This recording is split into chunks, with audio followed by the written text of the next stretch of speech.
அரசன் ஒருவன் தனது படைப்பரிவாளங்களுடன் பனிப்பிரதேசத்தின் வழியாக பக்கத்து நாட்டின் மீது போர் தொடுக்க சென்று கொண்டிருந்தான். அந்த இடத்தில் ஒரு துறவியார் வெறு உடம்புடன் கடும் குளிரில் நடுங்கிக் கொண்டிருந்தார். அவரை பார்த்த அரசன் மனமிறங்கி அவனிடம் இருந்த விலை உயர்வான போர்வையை அந்த துறவியிடம் நீட்டினான். துறவி, எனக்கு வேண்டாம், என்னை விட ஏழை யாரையாவது பார்த்து கொடுங்கள் என்று சொன்னார். அரசனுக்கு ஒன்றும் புரியவில்லை. இந்த துறவியிடம் வெற்று உடம்பு தான் இருக்கிறது, வேறு ஆடைகள் இல்லை, வேறு பொருள் இல்லை, இவரை விட ஏழையை நான் எங்கே தேடுவேன் என்று யோசனை செய்து அதை அந்த துறவியிடமே அந்த அரசன் கேட்டான்.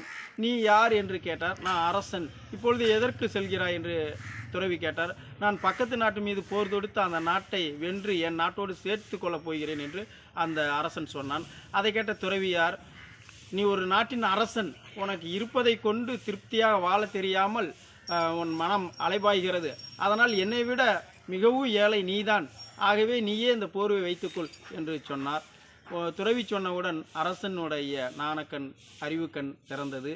அப்போது துறவியாரே, எனது தவறை நான் உணர்ந்து விட்டேன் என்று அவர் முன் தலைகுனிந்து நின்றான். நன்றி.